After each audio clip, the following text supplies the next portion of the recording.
Just have a seat.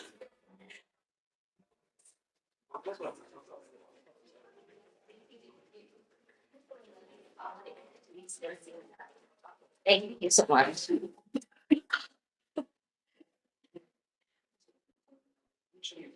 Just double checking that live. Yes, we are live on YouTube.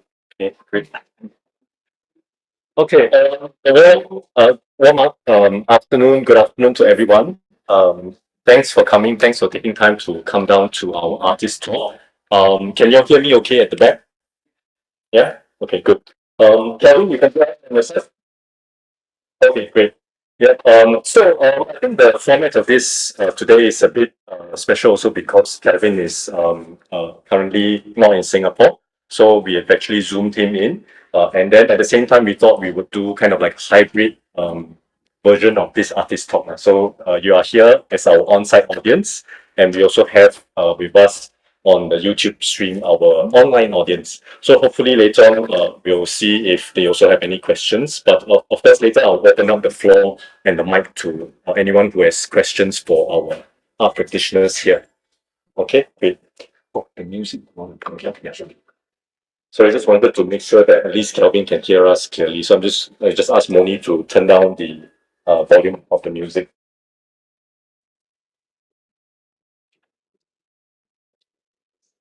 Everyone is good?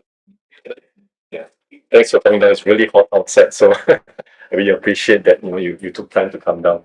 Okay, great. So yeah, good afternoon again, and welcome to our session of creativity and conversation. Okay, my name is Sichin, and I'm also one of the art practitioners in this exhibition. Right. So, however, more importantly, as your moderator today, okay, it's my pleasure to introduce a very diverse group of art practitioners who have transformed their unique experiences, okay, into artistic expressions. Okay, each piece that we explore today, okay, is not just an artwork. Okay, it's a narrative, it's a shared memory, okay, and also a testament to the therapeutic power of art.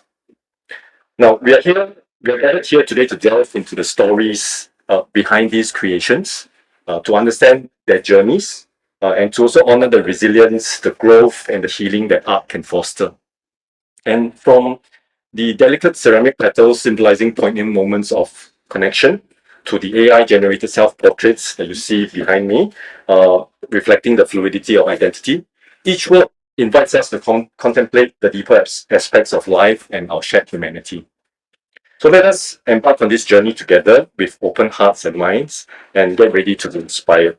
Okay, so we invite you, the audience, both on site and online, okay, to engage with us, to ask questions, and be part of a dialogue that celebrates the beauty found in every stroke, every texture, and every hue. Okay, let me just take a glance and see that. Okay, I think we are good. We are right. Okay, great.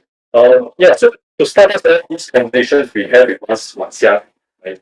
Now I'm going to put a artwork up so that everyone else can see it online.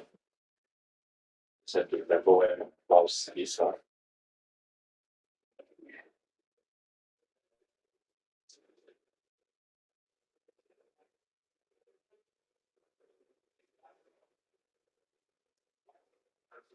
Great.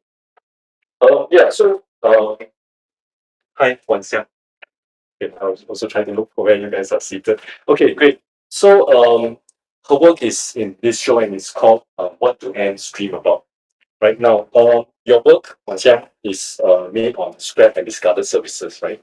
And on those drawings emerge such as scribbles, splashes of color capturing fleeting moments of intimacy and awe. The whisper of the self, of others, and small wonders that fill our work. Now, you mentioned in your write-up that through their childlike spirit, these pieces offer a glimpse of our inner child, holding the key to a deeper healing. So maybe my question for you, okay, to start us off is, I was wondering about your choice of materials, right? You use cardboard, you use gouache, you use acrylic and more, right? And it seems to evoke a sense of nostalgia and play. Now, can you share with us maybe a bit more about how these materials contributed to the narrative of inner healing in your work? Uh, can you all hear me without the mic? And okay. It's not just the mic. I hope Kelvin can hear us. If Kelvin, you be our sound guy, right? Okay. Okay. I see the okay sign. Okay, yeah, go ahead. Yeah. I think the way I enjoy working with material is like I think sometimes I think the material surprise me. I feel that like using scrap materials kind of uh reduces that is that need to perform or the anxious need to perfect something. So um let's see, yeah, I think in terms of play and imagination, like I think of found objects or like objects that are kind of discarded, kind of like uh I don't know about your audience, but sometimes like you look at as a child, right? To a child, like a empty box could be, something really fun. They can imagine all sorts of things in it. So why can't I still do that now? So I think in trying to play with scrap materials, I kind of inviting myself to kind of encounter my child self. Yeah, so I think through that process as I create like images that kind of look quite hopefully childlike in my art that the audience can see it and also feel that a similar kind of joy or curiosity or interest um in those little moments where like you're like, oh, for example, as a child I was fascinated with ants crawling, and I wonder where are they going, like why are they always so busy. I don't know if you all have like, follow pen trails, for example, or like just see you like there's this whole other world that we don't really see or don't really know. So I think all these little things that I put in my art hopefully can kind of bring out that kind of like interest. Yeah. Hmm, okay. And I also read your description about, your work as an art therapist, right? So as an art therapist, you have also facilitated this restoration of play and imagination, right? So how does this therapeutic aspect from your artistic how does this therapeutic aspect inform your artistic practice, and perhaps how do you balance these two roles? So as an art therapist, I work with older adults, so seniors in nursing home settings and hospital settings. Um, uh, the first thing that I hear from I guess my clients is not the first thing but one of the biggest themes that come up is oftentimes regret. And then the second one is that the regret or like that I'm old and now useless, I'm discarded. The second thing is childhood was the best time of my life. Yeah, and I find that like through my work, like when I see like my clients like lean into that like that childlikeness of playing or creating, that that brought like the joy to me to create my own art. So I feel like it's like it's not like a one day thing lah. Or like I think it's that uh, so called what intersubjective space intersubjective space that's co-created like from the people I work with, like and then through me as well. Yeah, so I think I don't think there's a how to balance. I feel like they just kind of influence each other. Not very sure about balance. So in a sense, there's no distinct boundaries between the two for you. It's a bit more blurred. Mm. So humans or for my yeah, I can't say for everybody, but like for myself, like my relationships, my personal life, my professional life, I think all these things will somehow impact the work that has created. Yeah. Okay, great. Yeah, I actually have one more question, but then I think you kind of answered this when you were talking about it earlier on. But I mean, because you portray all these intimate moments in everyday life, right? So, what draws you to focus on these moments? Because it's easy, but because really every moment is just like they come and go, right? I think in therapy, we also learn this I don't know, is it called theory, like about the here and now. I think being present being in that moment, I will never get those moments back. And I feel like it's like taking a photograph of something will never be the same as the memory of that experience. But then when I use art, I find that can embody more that emotive aspects. Yeah. Yeah, that's a good question. Yeah, I think to some extent. I think they're all very nervous. Yeah, I'm also very nervous trying to moderate this and trying to take it all in. But yeah, thank you for sharing, Wen. I think today the format is such that we plan for about 1.5 hours for this, so it's roughly about 10 minutes per artist lah to kind of share per art practitioner. So we'll move on from Wen. Right, thank you. And from the evocative landscapes of her work, okay, that draws us into this contemplative beauty, we shift to the thoughtful creations of Li Ping, right? And maybe, Sam, can you help me to shift the slides over to Li Ping's? Yeah, so we shift to the creations of Li Ping and use ceramic snails and color shells to explore the stillness and the subtle intricacies that lie within the quieter moments of life. So I think you will notice that some of you who came earlier, okay, you would have noticed these snails kind of like in hidden pockets around the gallery. So later on, if you haven't had a chance to look at it, okay, later on, stay behind. We'll be around. So come and chat with us. Come and chat with the art practitioners, and find out more and try to look for their works as well, right? So okay, Li Ping, where are you? Oh, okay. Okay, so Li Ping, your work, right, is titled "Do You Notice?" Right, and so it invites us into quiet corners of the exhibition. And you mentioned that, like snails, okay, they are sometimes ignored in in our works, right? And life is full of simple moments that we often dismiss. So I find that kind of resonance between your perspective and Wan Xiang's focus on small yet significant experiences lah. So what I wanted to find out from you and to let the audience know is perhaps what inspired you to choose snails as the focal point of your installation, and how do they symbolize these unnoticed moments in life? I'm just intrigued by them. I don't know when exactly it started, but I feel very amazed by them. So whenever I just walk past them, I would just like pause and take photos of them. And I think over time it kind of evolved into a kind of a metaphorical self-portrait or symbol of myself. Like I'm pretty much an extreme introvert, and I find safety and comfort in hiding my shell sometimes, or like just maybe being in a corner and things like that. It's where my safe space is. Yeah. So yeah, but I think I also like research a bit more. I think snails symbolize a lot of things. It's like persevering, it's determined, it's also resilient and resourceful at the same time. So I think it also symbolizes the unnoticed moments in our lives, because if you don't pay attention, right, like you can just walk past and without seeing it. And then like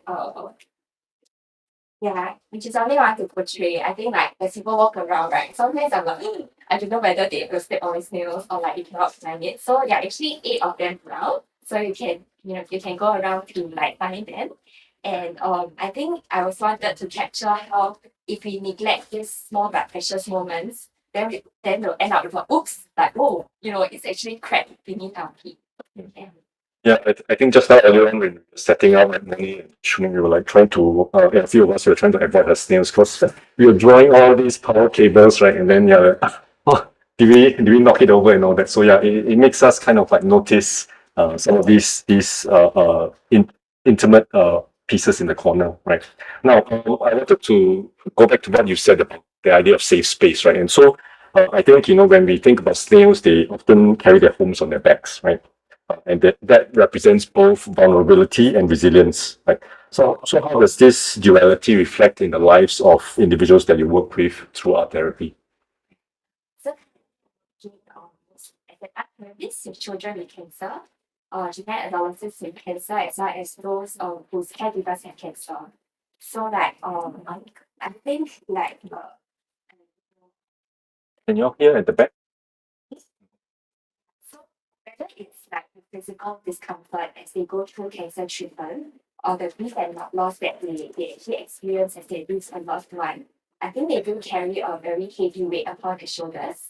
And I think like sometimes children may be unnoticed or overlooked when like adults are very busy with like managing so many other things in life, right? So like they may not realize that no, these children are actually also going through a lot emotionally. Sometimes they may even like carry the weight of like the parents' worries and concerns on their shoulders. Yeah, and I think especially these children who go through like these traumatic experiences in their lives, I think they are very, very fragile. So like in that sense, we have to approach them with a lot of care and patience. And then like if we go too fast, then they may avoid talking about this like painful memories, right? So they just hide in the shell. Yeah. So but yet I think I've also seen how resilient these children are, how they adapt to changes, how they children just want to still explore and play, and then eventually how they still find their strength to like hope and dream again. So I think that is also symbolic, for children. Okay, thank you. I guess when you talk about this idea of like noticing the insignificant, I mean, not the significant moments in life, right? I think it also brings to mind this idea of mindfulness, right? So I notice, like your installation encourages viewers to pause and to observe, right? Now, can you maybe touch on this importance of mindfulness in your artistic and therapeutic practice? So even though I think I'm slower paced and I'm more introspective, but actually I find it a challenge a lot of times to slow down and like just take notice of everything also in the midst of my busyness. So I think personally I just try to make little efforts like maybe to like on my way to like different places on the bus or the MRT to just okay, I shall not look at my phone. And then like to just pay attention to people around me to observe like outside the window or to maybe like take some walks or like to take a social media break. I think it's really difficult for all of us, busy in this society to do that. So and then in my art practice, I think I tend towards like more repetitive and like free flowing mediums like reading, sewing, watercolor. So it's not so much like conscious planning, but just going with the Thank you. Thank you for sharing, Lipin. Just for the online audience, right, I think I just wanted to point out because I forgot to mention the slides that we actually put up online for you. We have actually put in the QR code. So I think because you're not here with us, right, in the gallery, so I think it's you can actually scan the QR code with your phone. You can then read up the this artwork description. So I think that's meant for you guys out there, right, online. Okay. Yeah, so moving on from the delicate intricacies of leaping ceramic snails that invite us to ponder the unnoticed, we transition to the vibrant energy of Gillian's Masak Masak, where playfulness shapes creativity. Yeah, you're behind me, right? Yeah. Okay, so Gillian, okay, your work is titled Masak Masak, right? And in the Malay language, Masak Masak means cooking. But beyond that literal meaning, it sparks memories of the whimsical world of children kitchen role play. So, Julian, okay, am I blocking you? No, I think we're good. Okay, yeah. So, how does the idea of masak or child's play influence the creative process behind your artwork? And what does this playful approach reveal about innate creativity, if you could share? Oh, I prefer the mic. Okay, yeah. Yeah, so I guess like to be quite honest, I was a little bit stressed by the theme. As usual, there's always some kind of an element of performance anxiety lah, and stage fright, and I gotta get exhibited, blah blah. What are people going to think of me, etc.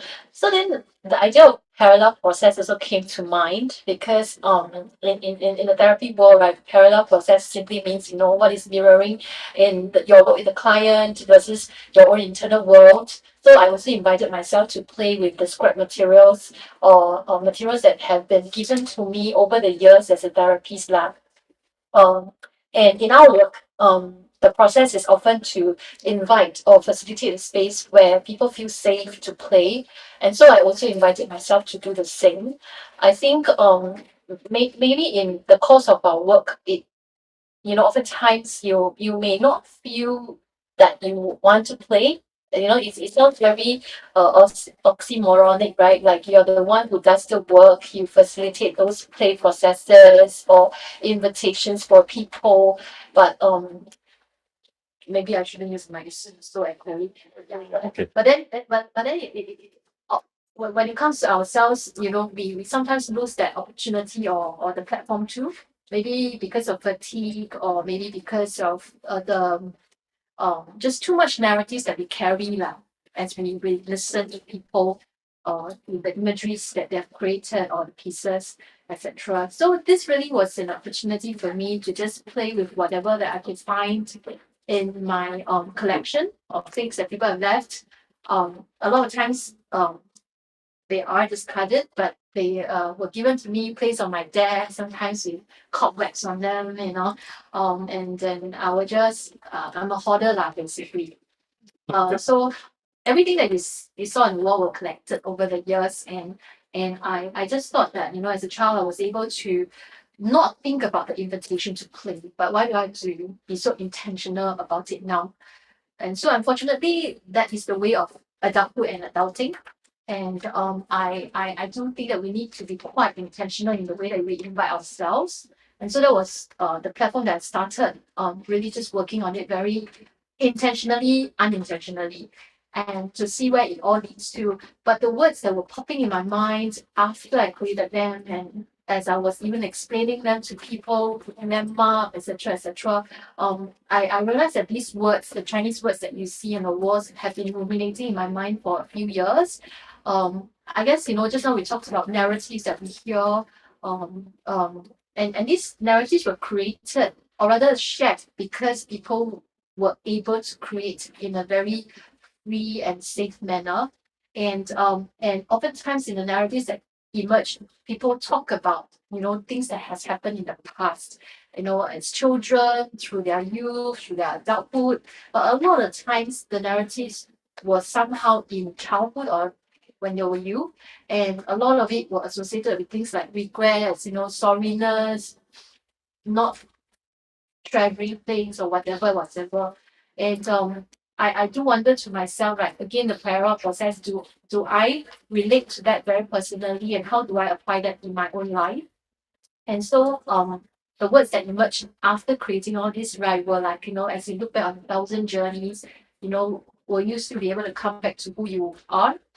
And will you be able to meet yourself and encounter different parts of yourself differently in the past? So most of the words that were written on the wall were retrospective, but on my mind, and it was really about associating with different parts of yourself and meeting yourself differently. Yeah. I think in your write-up you mentioned also about the pure joy of creating something from nothing, right? So how do you see this joy reflected in the individuals that you work with, and how does it help them to meet themselves differently, and or what discoveries have you witnessed in this process? I think maybe some years ago when I first started, right, I don't really have much, money or materials, and a lot of it really was like just looking around what I have with clients or patients that I work with. And then from there, I've learned to also look at art in a very different way. It doesn't really have to be very formal, uh, and it doesn't really have to be even very proper, and anything can go as long as your creativity allows. So I think the joy of creating something from nothing also gives people the idea that, they in a world where everything has to be something, right, you can actually really create something from nothing. And so the idea itself is revolutionary to some extent lah, because we are not used to creating things lah, right? We go and buy things, we need things, it's very easy nowadays, but sometimes maybe just too easy. And I think just the simple joy of just, able to project something out from your inner world, I think can be very rich for someone who has never done that before. Yeah. Okay, great. Okay, thank you, Gillian. So Gillian's really expanded a lot on her work. So I'm going to move on a little bit, okay? Because as we leave the imaginative play of her mixed media collages, we step into the reflective world of Roxanne, right? Where each leaf represents a story of resilience and introspection. So Roseanne, hi.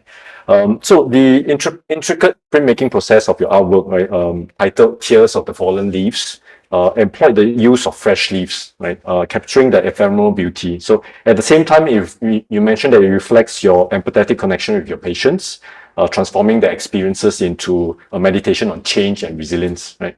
Now, can you elaborate a bit more on how the life cycle of leaves parallels the emotional journeys of your patients? Look at leaves, right? We start from a little bud, and then it grows into a sprouting of a leaf. It grows to a full leaf, and then it drops. And after that, it fertilizes the soil. It's really a life cycle. When I reflect it on my artwork with the emotional journeys of my clients, what happened is that maybe the bud and the fresh leaves are actually the journey of their happiness, their wonderful times in life. And then after that, when it drops, is their transition of grief, their loss, their difficulties as they reach the end of life phase. And then after that, when it goes down to the soil to, get fertilized, these patients might be looking at hope, resilience, and being able to adapt to their situation.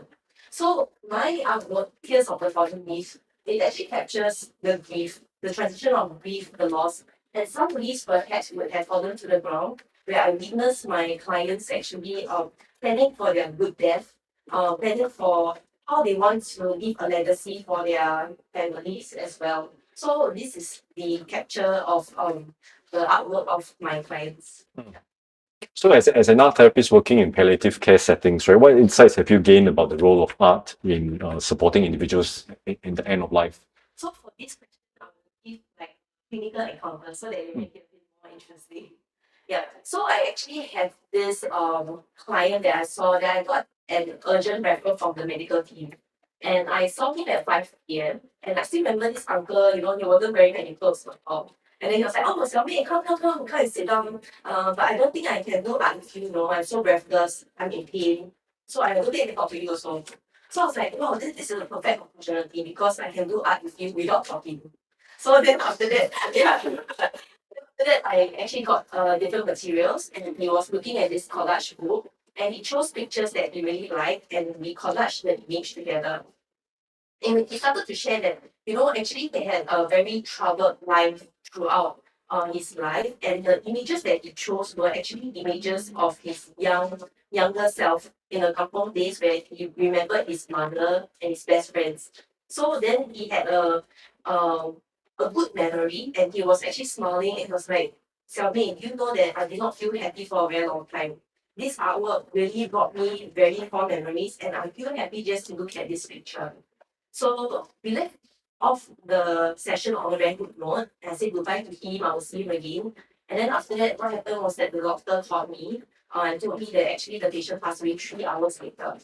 Yes, correct. So it was we were very shocked, and of course, because it's so shocking, we actually convened together again as a team to debrief. And the team and I, we concluded that my session with him actually managed to capture that last moments and bring him back and reminiscence to his good memories. And that is considered better than falling, even though he was in pain and being breathless. So I think this, I hope that this clinical encounter can answer the question to the role of art in palliative care setting and how art can be so powerful, even though a patient might be passing on. Yeah, thank you. So that, yeah, thanks for sharing that, Roxanne. So that one maybe touches on the role of art in more of like a clinical healthcare setting, right? But how about for yourself? How has art served as a form of self-care for you, and how do you convey this therapeutic process through your work?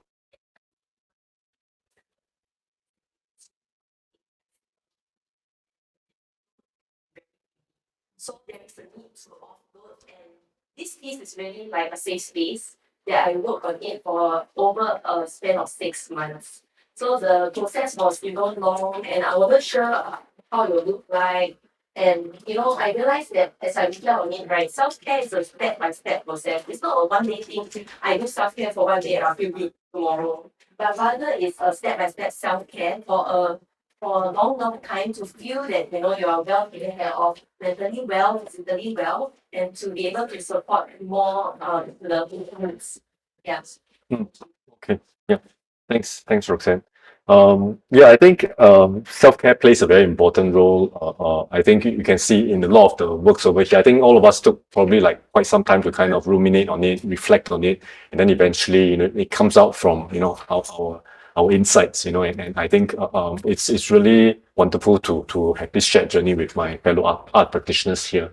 Right. So thanks, Roxanne. So moving on from the tender tears of the fallen leaves by Roxanne, we will find solace in the serene landscapes of Vivian's I Like It Here. Okay, a testament to the places that holds our hearts, that hold our hearts. Okay, so her work is the one behind, slightly blocked. Okay, but hopefully those of you who can't see, you can maybe catch a glimpse of it on the screen lah. Now, Vivian, so we all have these special places that are liberating, right, and they are promising, or maybe just simply comforting, right?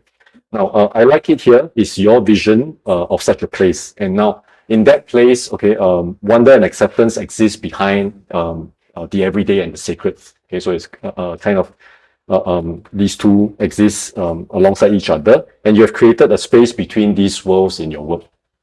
And so I wanted you to share a bit more about the places that have held significant meaning in your life, and how they have inspired the creation of I Like It Here. Well, one of the earliest places that hold a significant memory is actually East Coast Park. So I remember growing up, like when I was 3 years old, from a kampong, I went to a flat in Marine Parade. So from 3 years old to primary school, I was in Marine Parade, and it's just like minutes away from the East Coast Park. And I remember I'll be very excited when my grandfather said, "Yeah, Thailand and Waripay," means yeah, bring you to the beach. And then I remember the scene of holding his hand, waiting in the lift landing. It's like wearing brown pants and white t-shirt, not the typical grandfather look. And then so East Coast Park, East Coast Park holds a special memory. And then now I still continue to go back because it's just near to my church. So I continue to, whenever it's not too scorchingly hot or if it's not raining, I'll be maybe on the bench and looking out into the vast seas, the vast skies, the ship in the background.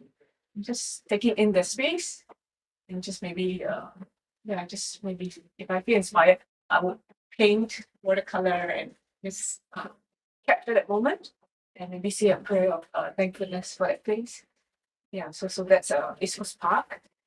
And then other places that hold special meaning or special place in my heart would be like any place of nature, whether it's like park, reservoirs, mountains, hiking trails, kampong, or a garden, where I can just sit alone by myself in quietness and just kind of slow down, like many of you have mentioned, right? Slow down intentionally and just take in the space.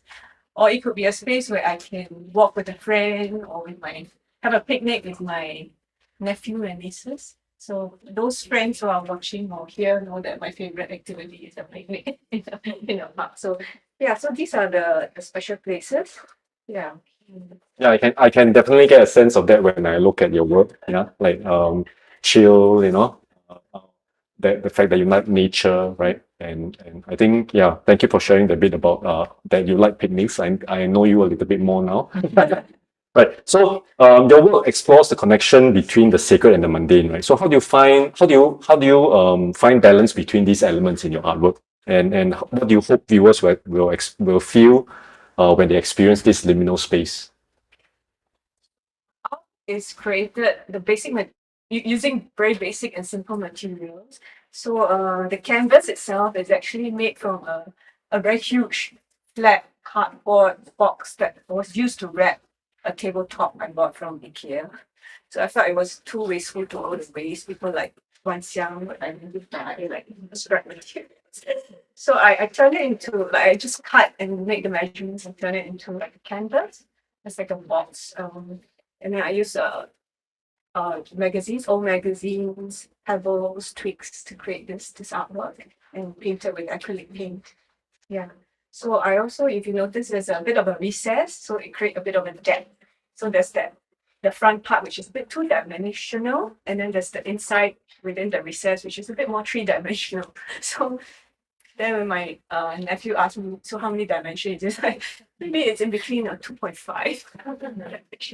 But I think the beyond, there were also comments about how the artwork kind of draws you in. But then I said, okay, but there's also that reality of being pulled out again also. So there's that fifth dimension when you to invite people to just look beyond and wonder what's behind the tree, like space behind. What could be beyond the yeah, the green pasture. Yeah. So yeah. Yeah, I really like how, I was just watching this movie recently, Suzume, and how it talks about like moving between worlds and, passing through doors. And I like how you have captured that, in physically, right, in your artwork. Yeah, so thank you. Mm. Sure, yeah.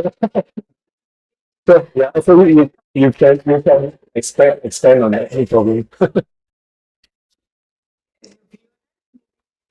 About your own, whether there's a place that you like. And also, I mean, I'm just hoping that people, as they look at it, there'll be this intentional, yeah, like that they will make this intention to find a place where they can find like that comfort, be refreshed, and this space of curiosity, just like unworried about the cares of the world. Just be in that space for a little while. Yeah. Okay. Thank you for sharing that, Vivian. Now, I have one more question for you. Now, you mentioned, that you believe in the power of art to connect with oneself and others, right? Can you share perhaps an instance? So, like just now, Roxanne was sharing, right, some of her clinical work. Can you share an instance where your art or art therapy work facilitated a profound connection or offered comfort in the hospice setting? Because that's where you work, right? It's very difficult to answer in a few short sentences because I think in my experience there's so many of those instances. But can I say two instead of one? Yeah. I'm more than happy. Yeah, not too old, maybe in her 50s, middle age lady. She was a pastry chef with a young son. So she had this of course she hopes to prolong her life, but she had advanced cancer which has spread to her bones. So she was very big bound and couldn't move much. But she's so full of creativity, and because she's pastry chef, she's very creative, more than any of us here actually. And she created many, many, many pieces of artworks. And so when she became more alert after being like quite stable, uh, she she made an artwork that was a self portrait, and she called it Princess to the Ballroom.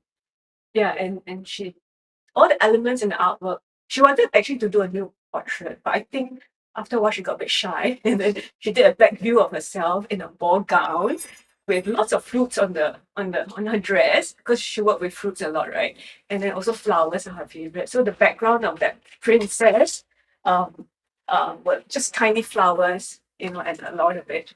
And then the back of her hair has got like very fancy glitters adornment, and then when she finished it, she was really happy because that the artwork kind of symbolized the sense of who she is, her big and beautiful and joyful personality, and she's there heading to the heading to the ballroom to have a dance. So a lot of our artworks are extensions of ourselves.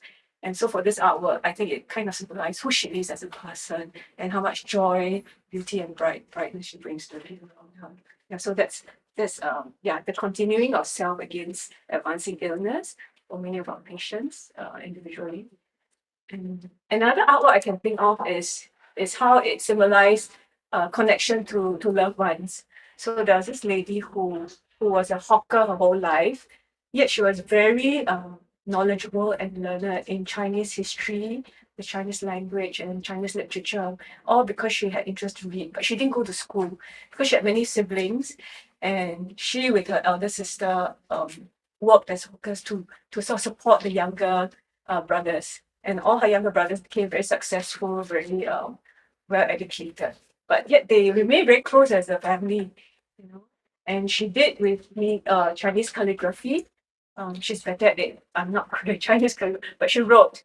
And one of the four words she wrote so four words she wrote were 手足情深, which meant the deep love between siblings.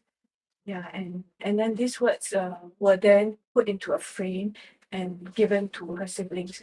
Towards when she was very ill already, she couldn't write anymore.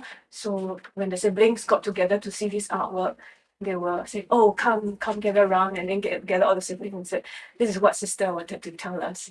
And you know, the last words of a dying person are the most precious. So then they said that they will keep this and then pass it on to their own children.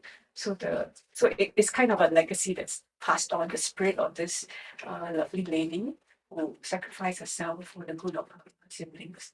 Yeah, so these are some of the so the artwork kind of symbolize the unending bonds of the family of love that share amongst them. Mm. Yes, I got more, but I'll stop. Yeah. Thank you for sharing, Vivian. I think a lot of times, as our therapists, we focus a lot on the process because I think that's also where we discover and more about the clients that we work with, right? But I think as Vivian shared, sometimes the artwork can be a very tangible thing, tangible object, that family members can hold on to, when they pass on. And so I think a lot of us here can identify with that sort of feeling when we work in palliative care settings. Right. Now, thank you, Vivian. So from the comforting embrace of Vivian's cherished spaces, okay, we delve into the poignant bedside reflections of Shuning, okay, capturing her perspectives on life and the meaning of existence. So Shuning, your work is just behind us over here, right? And it's called Bedside Musings, and it was born from your bedside connections with patients facing the end of life. They broach difficult contemplations with a touch of lightheartedness. Um, I wanted to ask you, how has being close to mortality through your patients influenced your artistic expression and personal growth? I think that's a good question. It's I think um, it's kind of quite strange, right? For when I started on this journey, I was like in my late 20s. So yeah, I mean, I've lost grandparents along, great grandparents along the way, but I guess in modern society, like that is really far removed from the daily life, right? I think back in the days when people lived in kampongs, people saw the dead. People were in close proximity to talking about death and dying, to witnessing it in their daily lives. So yeah, as a relatively young person, I think I can be quite existential as well. Um, and I think just having the privilege of going into like hospital setting, in a long-term care, working with nursing homes, encountering people at the end of life. Maybe they have a prognosis of maybe 3 months. They're with us in our hospice, uh, or maybe they will struggle with chronic conditions that may progress or prolong for up to 10 years. Um, and after some time listening to the narratives as shared by many of my peers, you start to notice patterns, of like what does it mean to to have lived well? And of course that varies for different people. Um, what what it means to have a good day.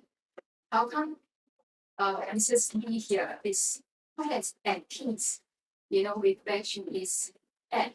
Whereas Mr. Tan over here is very angry with the whole world. Is bearing a lot of grudges, has a lot of unfinished business and regrets. So I think that that's the gift I get. I receive through all these encounters. Um, yes. Maybe I can point to one particular artwork of the vase over there.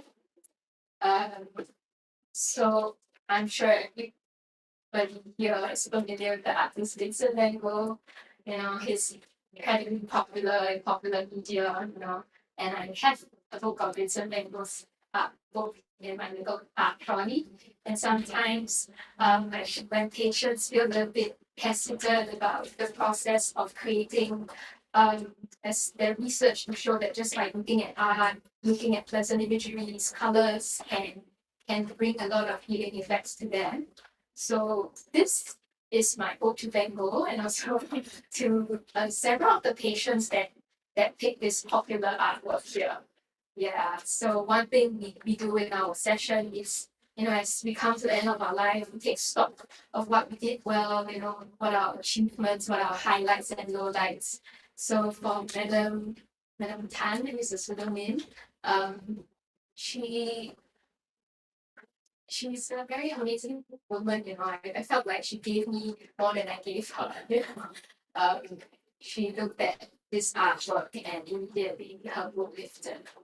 Yeah, she said, "Oh, look at these cherry sunflowers. They are like sunlight. They're like joy. Like um, the comfort God gives me, And for her, the blue base represents her stable base. Stable base is often something we use in psychology, right? So I was pleasantly surprised she found those two words, and she gave thanks and gratitude towards her parents that gave her the opportunities in life to, you know, develop herself as a incredible, strong woman.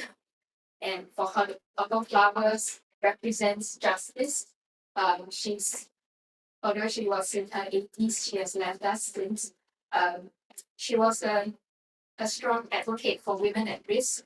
So, as a computer scientist herself, after retirement, she also set up this incredible program where she taught women at risk computer skills.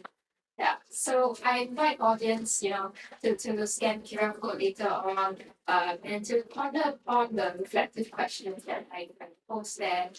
One of which is to think about who are your stable base in life, who and what gives you the stability, what anchors you, and maybe find your own meaning as you look at that vast myself. Yeah.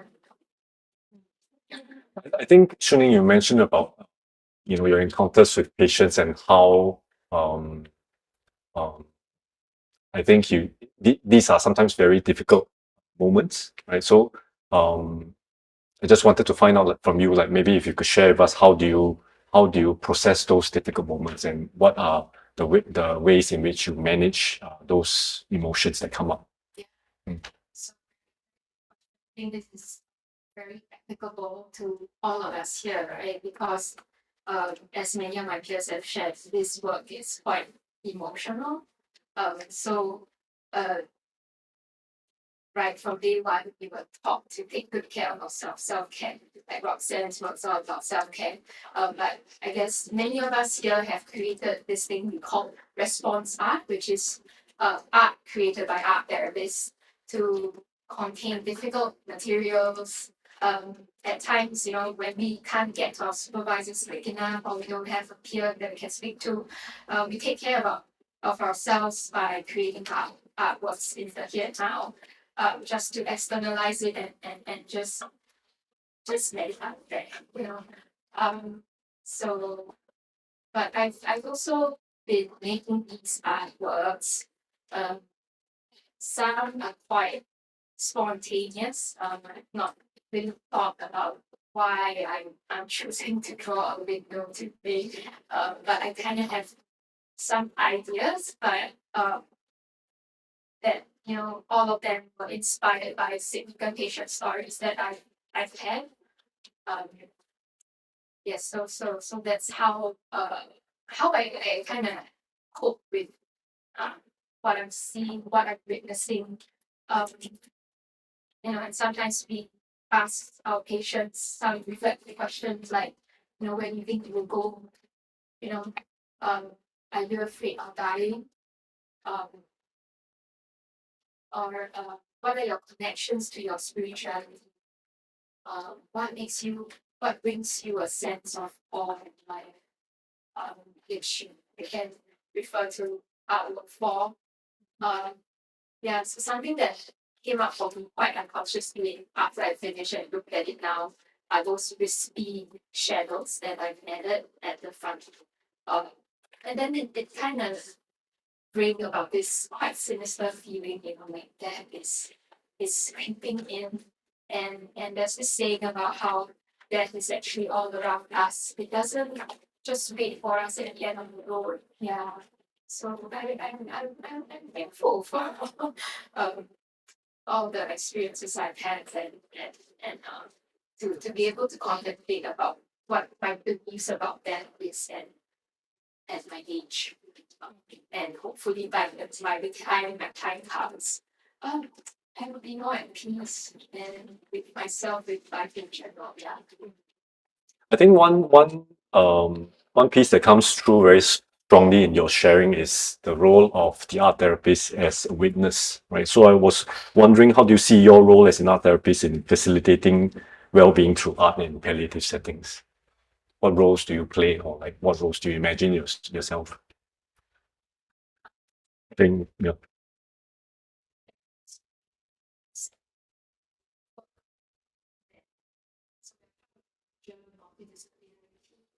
To support the concept of total pain, which is this concept that was formulated by late Dame Cicely Saunders, the founder of modern hospice. And total pain refers to, not only physical pain, which oftentimes you only look at our physical pain, but what about the invisible? What about the social pain? The relationships that trouble us?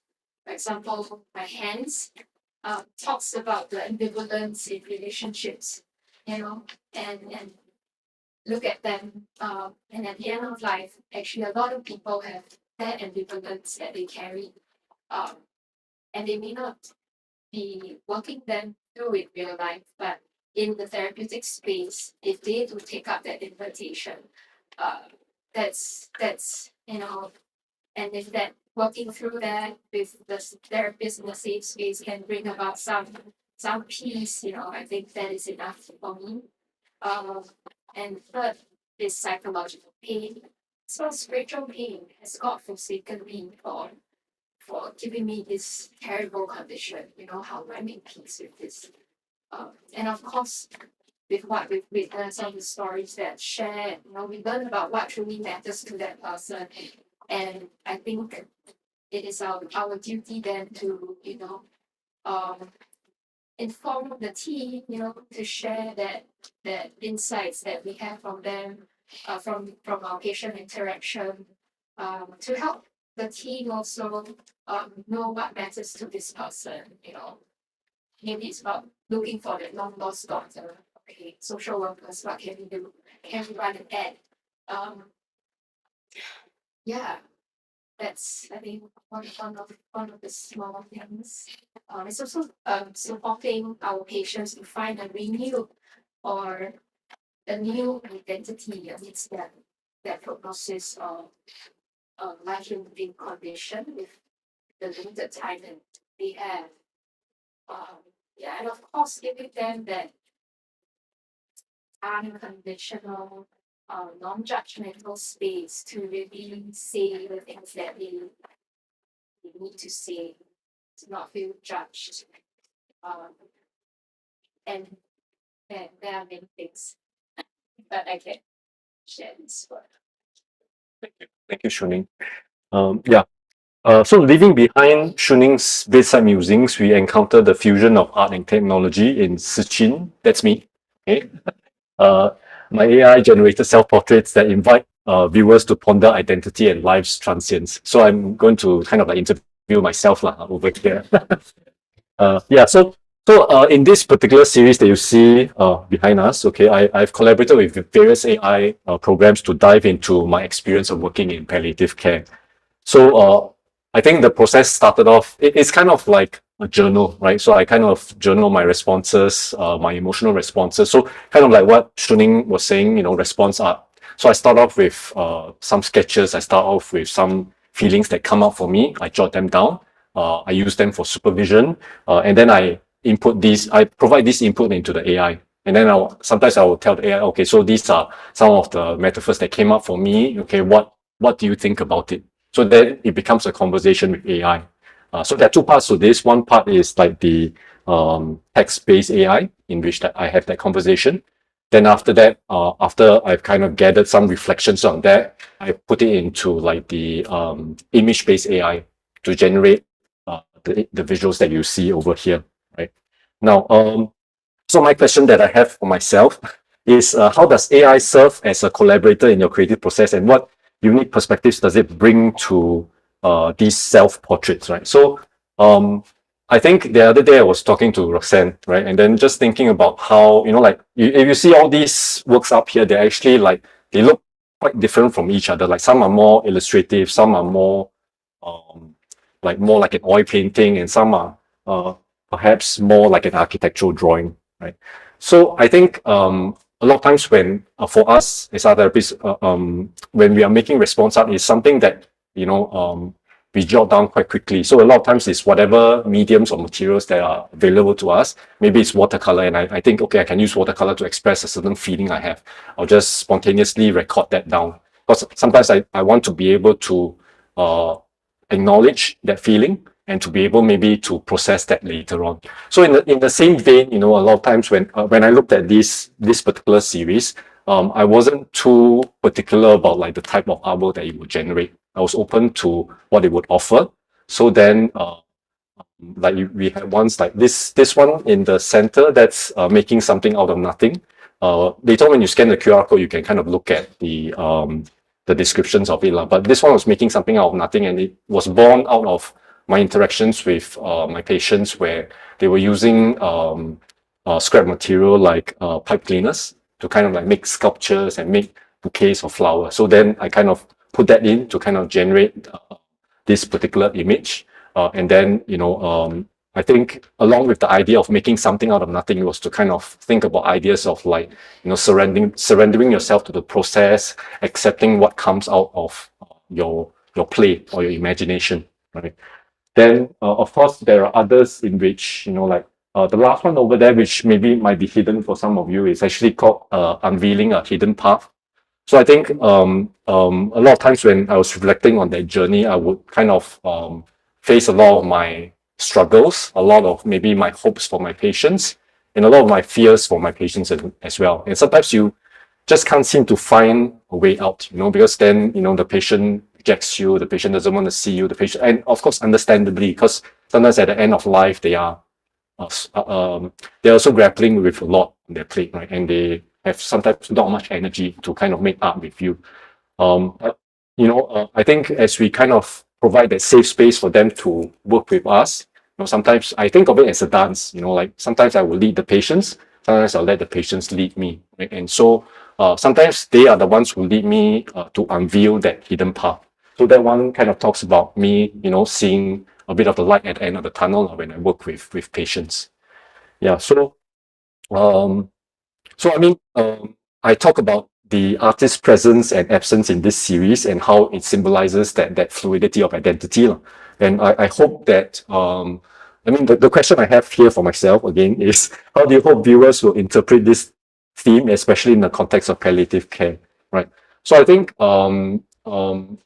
I kind of see this as self-portraits because I can kind of see a bit of myself in it. And I think I'm using a lot of these symbols to kind of like as metaphors for experiences, and also I think the scenes that are generated also speak to me and my feelings in that particular space.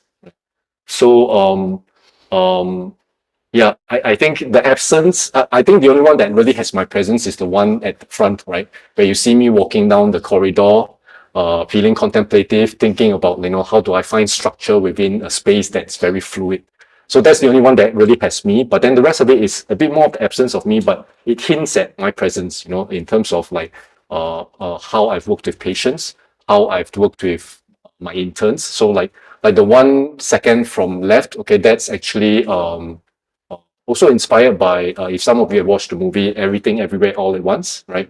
The two rocks, right? So then I was in this space with my intern and kind of like processing, and I was sharing with my intern, like, how I felt a sense of calm when I was observing her work with the patients and how we were in that space together. So that image spoke to me. And so I sketched it out. I asked the AI to work on it a bit further. So, yeah, so that's kind of what I wanted to share about my work. So as I leave you to ponder this idea of fluid identities, right, we are drawn to then the poetic tribute of Yen's A Day Gone, A Day Lived, where each calendar page marks a precious memory. So I think those on this side you can't see, but later when you have the chance, you can come down to see her work over here. Okay, but Yen, your work, okay, transforms a simple calendar, okay, into a moving memorial, right? And it was created with letterpress printing, and the words are etched into the calendar to invite us to remember, to reflect, okay, and to cherish each passing day. Now, Yen, how does the calendar represent the lived experiences of the children you worked with, and what does it symbolize about the passage of time? So before I respond to this Chin's question, like if you have a chance to look at the calendar later, feel free to flip every page. Yeah, so that work is interactive. And if it urges you to go through, right, you can go on, touch it. Yeah, just don't tear it. Yeah, so this calendar itself is a 10-year calendar.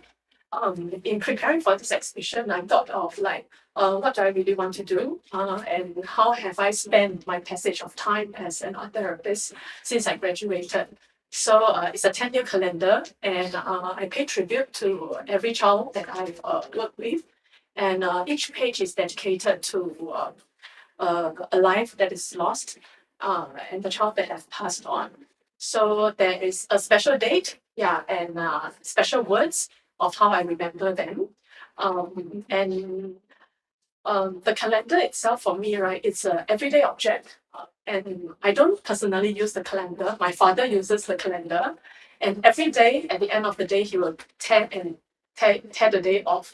Yeah, and since I know him, right, he has never stopped tearing. Yeah, and I've never noticed much of it until I really get to this line. And for me, that rhythm itself of like how each day he has lived and then he tears it away is really like there's a rhythm to it. Like it reminds me of like the children in the hospitals, of all of us everyday work. We live today, so we tear away each day, and tomorrow comes. So that to me is quite symbolic. It's the rhythm of how we live our everyday. It also holds a special meaning. This everyday object is also like a silent witness. Uh, Sometimes as art therapists, we bear witness to the art making of our patients that we work with. But in our everyday life, the calendar is one that bears witness to our everyday. Like whether we have a good day, bad day, all the big and small things in life, the calendar just quietly sits there, witness it. He doesn't pass judgment, doesn't say, yes, you did well, no, it's okay, yeah. But he just quietly witness until I go up to it and I've lived my day and I tell it off. Yeah. So the passage of time really tells about how the scenes that is being recreated in that one page of calendar. I think Yen touched on the title of the show, right? And I think maybe when you first chanced upon this show, you were wondering what does big, big, small, small mean, right? So I think when we conceptualized this show, it was to kind of think about the big and small things that matter in our lives and in the lives of our patients, and how that has inspired us to make our work, right? And so I think she just touched on that a little bit. But Yen, so can you talk a bit more about the traditional letterpress for your work? Can you maybe discuss the significance of this medium in conveying the depth of your tribute?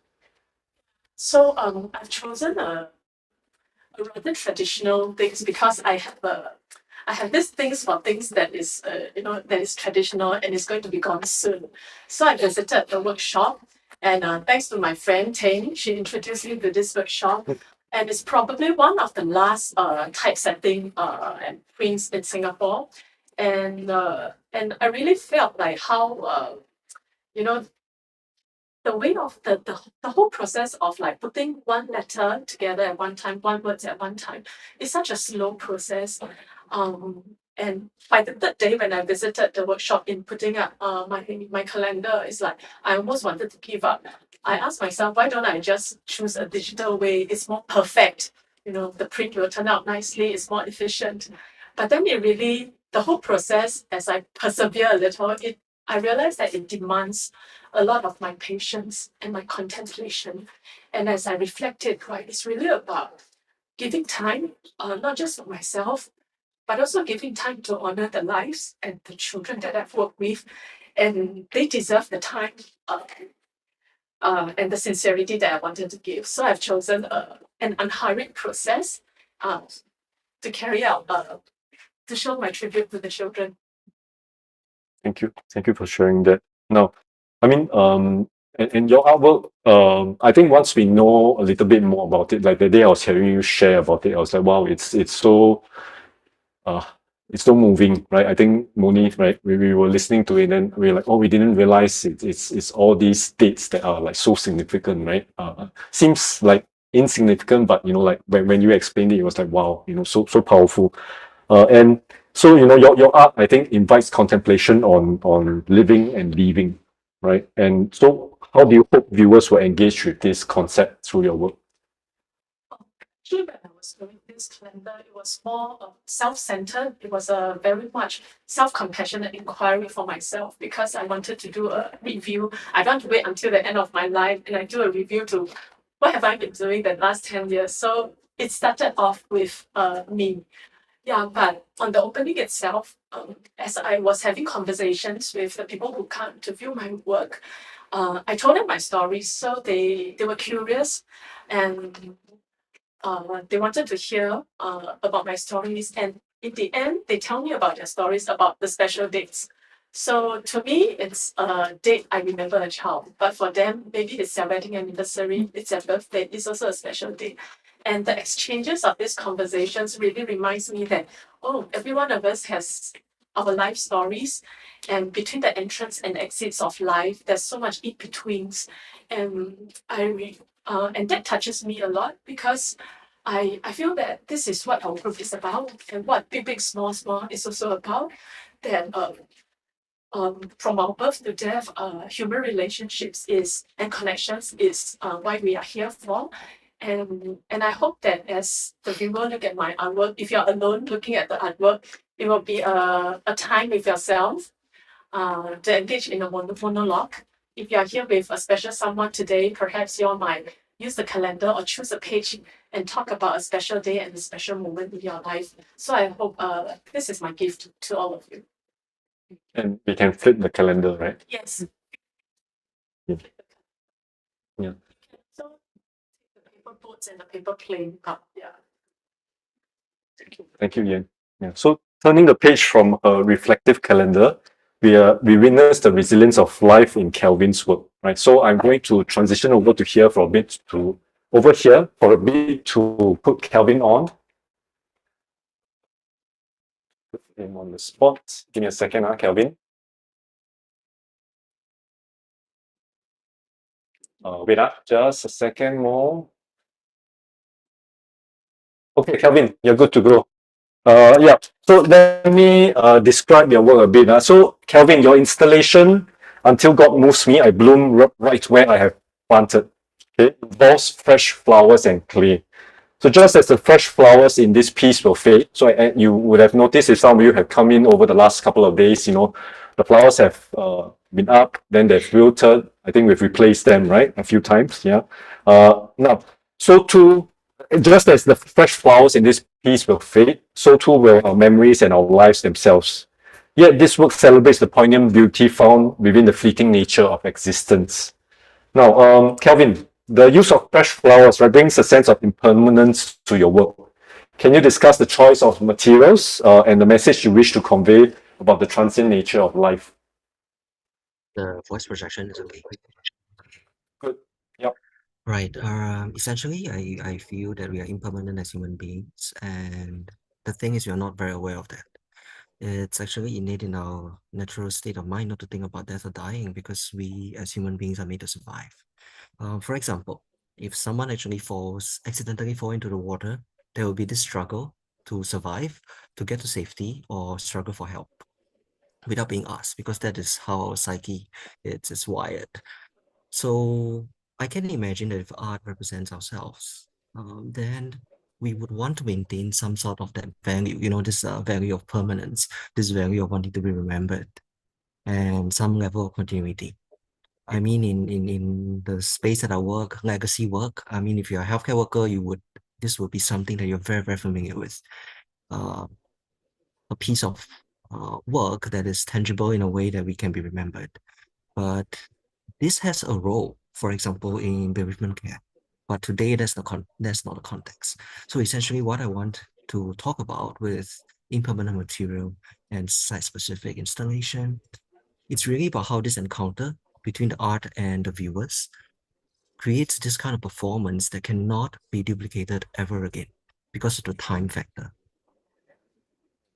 It is also hoped that through this encounter with people, the impermanence of the artwork itself would also remind viewers about their own impermanence, and perhaps they might cherish each other better, each moment better.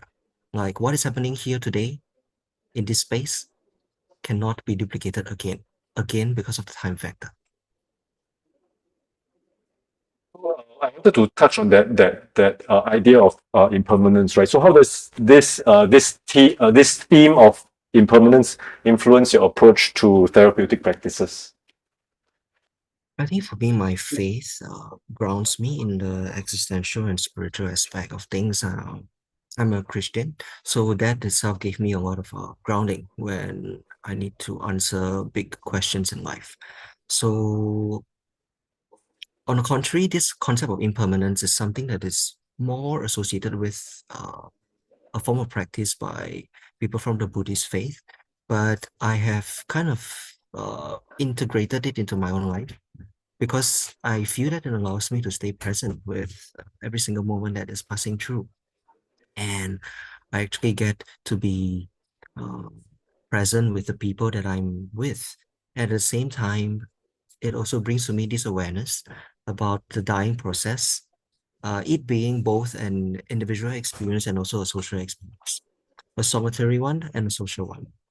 So there is this idea about going beyond my own limitation because when it comes to a point in the dying process, we can't journey further on with the person. And this is also when I recognize my own limitations as a human being, my own limitations as a therapist to not be able to further this journey. And that is also time for me to let go. I remember being asked by people, as hospice workers, do we actually find it easier to deal with death or dying? My response is still consistent, is that I never find it easy because every person that passes on, it's the first and only, and it never really gets easier. Because if we honor each life as it is, then we are losing them for the first and the last time. And if I actually feel that it's getting easy, then that is something I really need to reflect on. And on my own end, back to impermanence and approach to therapeutic approaches and practices, because of the awareness of the fact that my life can be taken away from me at any point in time. Uh, Diagnosis of cancer, heart disease, or even, for example, road traffic accident. I have also cited the example that I may be here today with you now, but who knows, a few hours later, something could happen that could terminate my life. So essentially, under that note, I have also made necessary plans to settle administrative paperwork pertaining to post-death matter. So that allows me to attend to myself, to acknowledge that my life is impermanent. And through that, it helps me to be able to serve people better. Thanks, Kelvin. I wanted to also maybe touch on the question of how does your installation reflect the chapters in your life and the concept of growth through adversity. Can you share a bit more on that? Okay. This work it's personal because there is five flowers that actually honors five different chapters where physical death or near-death encounter has come close. Uh, I wanted the flowers to represent also the fact that these moments are also fleeting. And should you see it bloom, then so be it. Should you not see it bloom, then so be it. So I'm going to be making some personal disclosure here about the five incidents, two of which goes back to parental death, 4 years apart. So one is sudden, one is medical diagnosis. Also the death of my grandma who took care of me when I was a child. So she was like a kind of like a secure base for me. So all this is actually when physical death happened. And about 15 years ago, I nearly lost my younger sister, my only sibling, to I nearly lost her to anti-NMDA receptor encephalitis. So essentially, it's a medical condition where the body's immune system fights against itself. At a point in time, in 15 years ago, and then I did not have the answer. So now they do have. But at a point in time, it's not something that was easily treated. Yeah, but thanks be to God, my sister made a complete full recovery from it. And the last chapter would be my own suicide attempt almost 17 years ago. So essentially, a lot of near-death experience, a lot of growth, and the fact that flowers are blooming in 2024 signifies the fact that I'm still here. And these chapters have since added life to things around me and to help me to serve other people better. Thank you, Kevin. Thank you for being here with us. And finally, we arrive at Moni's heartfelt creation. So let me just switch the camera a bit.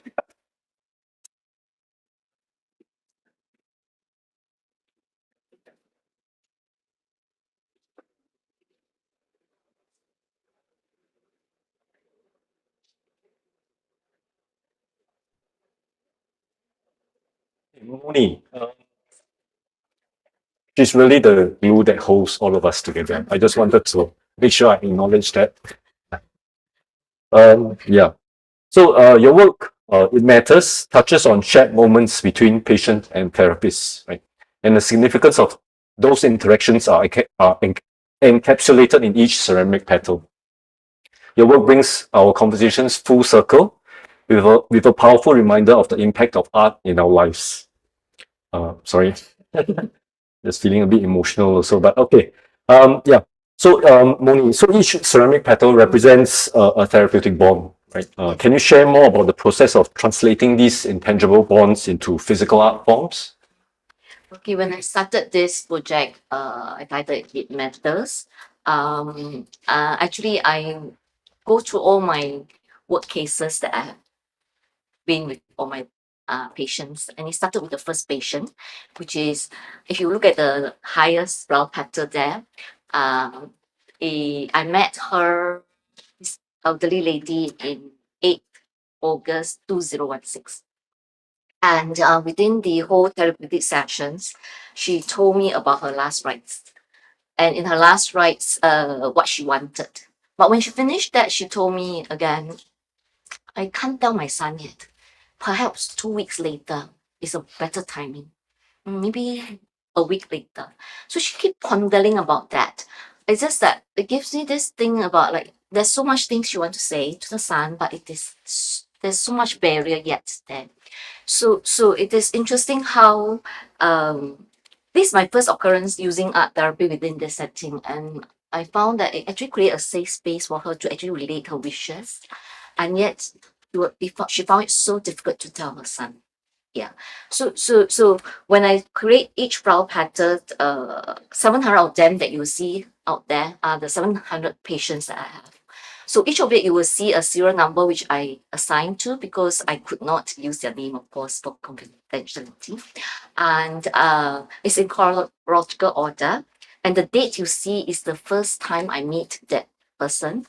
And the message or the conversation captured, the moment captured on each leaf petal is what matters to the person at that moment, my interaction with them, the conversation with them. Yeah. So with that, each petal is there to capture that moment with them. And the flower petal I chose is a lotus flower petal. It's because I'm a Buddhist. Lotus has certain significance in our religion. It's also about rebirth. Actually, when I was doing some research, then I realized that actually lotus flower at night, they actually sink down to the water, and when each morning they raise up. So that's why the significance of rebirth. Quite very powerful, in fact. So what I did is that with the petals that I have, capturing each moment, and each moment is different. I know that I'm answering all the questions. Yeah. Yes. Each moment is different, and of course, Sujin also wondering whether how do then I select that moment for them. When I went through the case notes, actually it bring back a lot of memories, and I actually capture it based on what matters to them. Yeah. One of the case where I had was the husband was in one room, the wife was in the other room. I totally forgotten this incident until I read the notes. I did a sessions whereby I went to the wife and she made something. I brought it to the husband's side and he add on.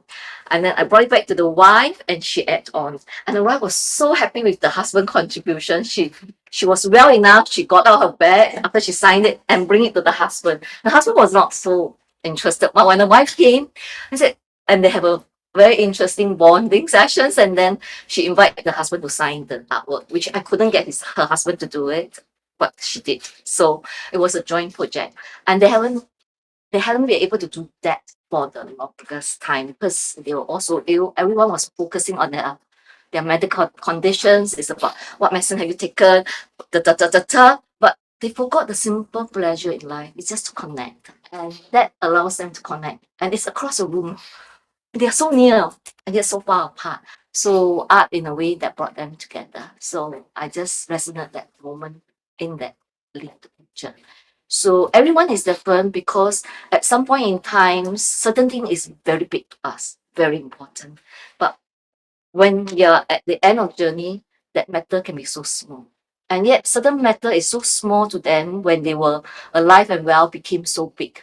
For example, gentleman I had, he wanted this freedom. He just look at the window. I'm in bed for 1 month since I'm hospitalized. And he painted 2 trees with me. And he's quite breathless, so he can't do much. I said, so why were you in this painting? Then he keep going like that, down the tree. I said, what are you doing? I'm free. I can run around the tree. And it brought him so much comfort. And that was the first time the NYSW said, oh, she finally connected with you. Because they were trying to get him to express what is bothering him. So art somehow became a language for him. I think art is a language. Some of us is able to access it very well. Some might find it a distance. That's why we also have different modality in our hospital care, like the music therapist. There's also play therapists, different modality that can help the patient express. And that actually really give me this sense of like, the presence of being in art therapy in the palliative care allows this patient to really connect and express. And I think likewise my fellow friends, colleagues here, acquaintance that I met new here also, when they talk about these stories about using art, they felt that this is a wonderful tool. It's a wonderful tool, which I hope then it become more prevalent in many other population that we could apply to. Yeah. So I think your work is a very, very tangible representation of the impact of art therapy on lives of your patients, right? So how do you hope this installation will influence people's perception of art therapy?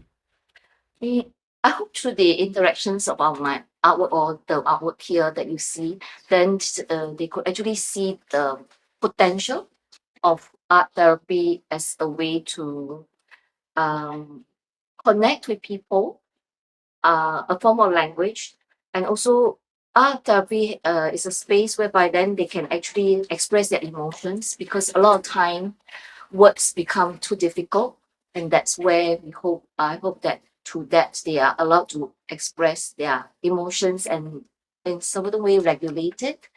And I hope people see the potential then that in our setting, sometimes the legacy work that is left behind bring a lot of so comfort to their loved ones.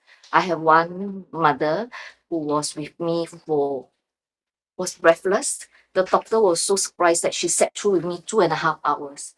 Painting a artwork is a temple that she saw in Japan trip with her daughter, and she wanted to paint it. And through the picture, we actually took 2.5 hours to paint it because she wanted to tell her daughter, I love you. Because the daughter kept asking the mom for that physical, tangible, I love you. So she actually finished painting it. She wrote it. I actually offered to do a family art therapy session with her and our daughter, but we didn't manage that because she passed away a couple of days later. But I hope that that artwork become a legacy artwork for the daughter to carry through. So I hope that through this art exhibition, the audience can have a sense, a feel of what art therapy could do, and hopefully then be our advocates as well. So to then see the full potential of this Modality. model. Okay. Thank you, Moni. Yeah. So, so ladies and gentlemen, so now we are going to open with concluded all our artists sharing, okay, and we'd like to open the floor for your questions and comments, including those online. I'm also monitoring on the YouTube channel, but please feel free to share your thoughts or inquire about the artworks and the creative processes involved. Anyone? Thank you. You look like you have something to say. No, no, no, it's okay, it's okay. Most typical clients you have. The question is, what are the most difficult clients that we have or have encountered? Yeah. Anyone would like to respond? I'll just take that. Okay. I think the difficult one I have always has been personally, it would be my patient who is around my age. Because then it really questioned my own self. I'm at the same age, to which stage of my life I am at. So that's where it carries a lot heavier. And I also need to be very careful of my transference. It's very technical term than what I bring across to the patient. So that is usually my greatest challenge. Yeah. Because I could see myself in that patient. And then I have to make sure that I'm there for her, but not myself. Yeah. Yeah. That's the biggest challenge. Kind of building on that, right? I think some of the most difficult clients that I have are those that sometimes remind me of my own parents. Because I think sometimes, in our interactions with our family members, it can be, I think you have certain expectations when you think of them as your family members. So sometimes it's like, hey, why are you doing this? I mean, in my own head, I'm thinking about it. But I know, professionally, I can't do that, and I need to put that into a safe space. And so sometimes when I'm struggling with some of those emotions, that's when we have either our response art to kind of reflect on it, or we have our own supervision or our own therapy to process that with our supervisors and therapists, right? So sometimes when I notice that, so the term that Moni mentioned was transference, or in this case, counter transference, because it's what the therapist, is projecting onto the clients that we work with. So I'm thinking of the client as like my father or my mother, and I realize I'm getting frustrated because of that. Right? So then I need to recognize that so that I can then put that aside and work professionally with the patient or client. And if I really can't put it aside, then I have to refer to another professional to support the client. Right? So that's usually my most difficult clients that I work with.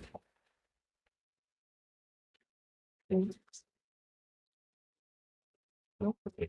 Other questions? I just want to thank you all for sharing these incredible stories with us, and thank you for doing the work that you do, because you make so many people happy at the end of their lives. And to you with the calendar, that's the day I lost my husband on the golf course. He passed away on the golf course, 24th December. So sometimes the date just resonates with you. Thank you. Thank you for sharing your acknowledgements. Thank you for such a wonderful presentation. I come to the opening, but I think just listening to your stories has made it so much more poignant and memorable. How do you work together, all of you, or? I guess we didn't talk about that.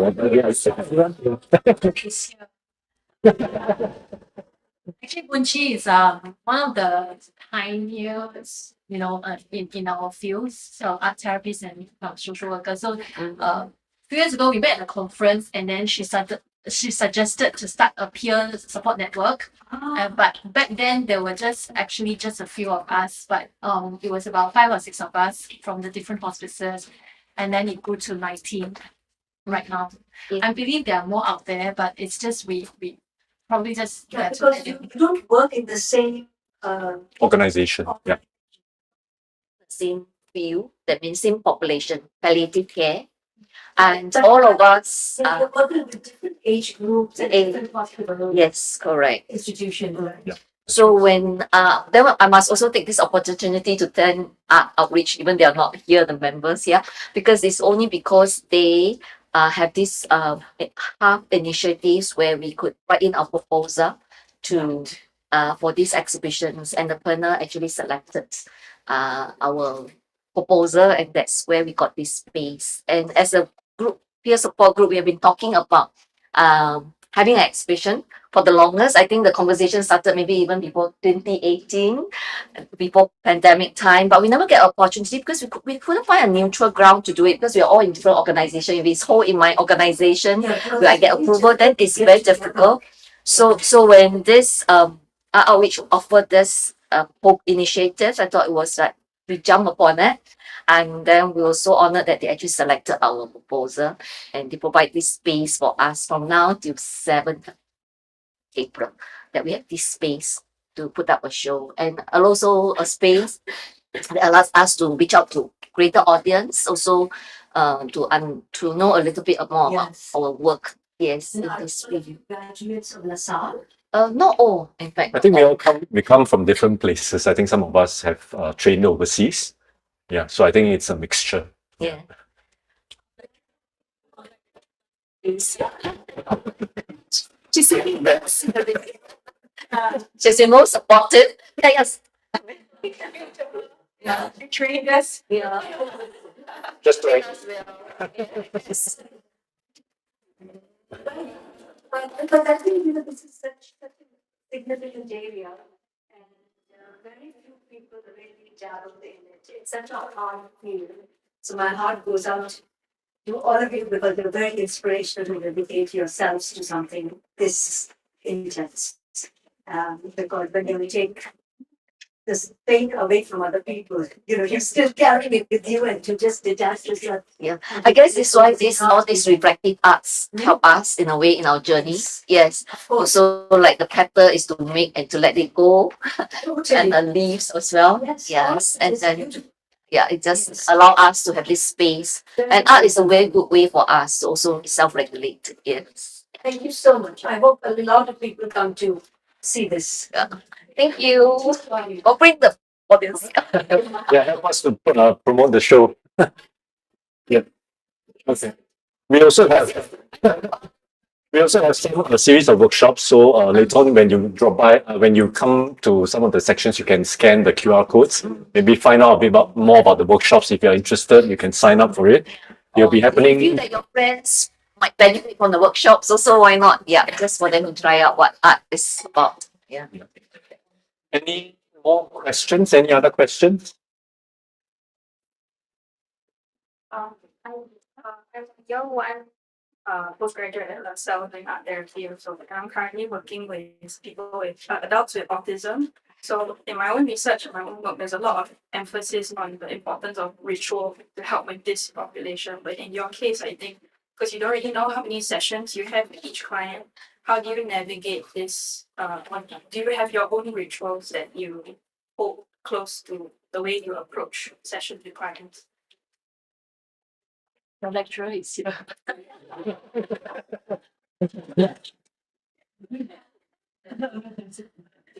Anyone? Yeah. Yeah, for me, it's like most of the clients I work with it's really short. It can be a 1 session, 2 session, and really I do not know when you'll be discharged. So every session is a closure. Every session I take it as a personal incident, and I will close the session properly. Yeah. So it's not terminating the session per se, but a proper closure and what to expect next if they see me, and if they don't see me, what's next. So that's how I end the session. And if I do have the second, third session, that's a bonus for me. So I hope I answered this question. For me, Yeah, I mean, we are in the same setting, so in acute hospital, that's the reality.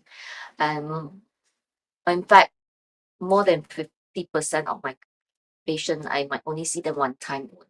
So it's important we have that intent to close it nicely. Kevin, you want to answer this question? If not, yeah, always we might have to about you. I think single session therapy has its own advantages, but I concur with what Roxanne shares. You start and end. Essentially, when you begin a session, that is the how you would start every other session, and then before you end the session, it is a termination. I think it's also back to I think what I mentioned earlier about impermanence, how it has informed me. So essentially, when if I acknowledge that the clients will not be here forever, then I will not be planning that I get to see them. But then it is a bonus. It is like how when you meet someone uh, that you know that you will not see them again, somehow that encounter becomes a lot more cherished.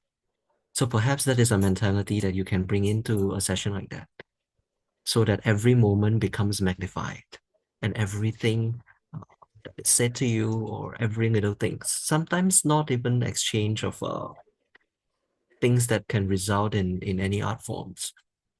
It could just be a quiet, your quiet presence being with them, uh, that could result in a different kind of comfort. So essentially, yeah, lah, it's back to being human to another human, and in that moment that you have. Thank you, Kelvin. Any other responses? Good.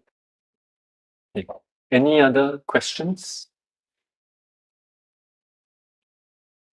Okay, good. So maybe I will take this opportunity to close off the session. And as it draws to a close, I'd like to extend a heartfelt thank you to all the art practitioners for sharing their works and the stories behind them. Right now, I think the art not only reflects their personal journeys, but also resonates with universal themes of resilience, memory, and the human spirit. Right, and to our audience, thank you for your questions, your comments, and being a part of this conversation. And hopefully, may the insights and emotions stirred today inspire your own creative paths. And remember, I think art is not just something to be seen, but it's to be felt. When you come to the space, you experience it, and it's the language, as Moni says, that connects us all in this space.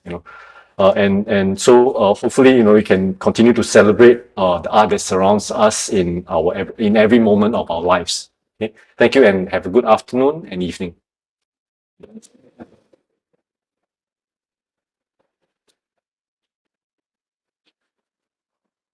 Okay, we can mingle and Yes. Sign up, yeah. Thanks, Gavin. Bye.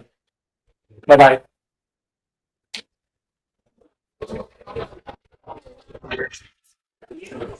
一下，VN 平台，一下2分钟，2分钟也是，或者，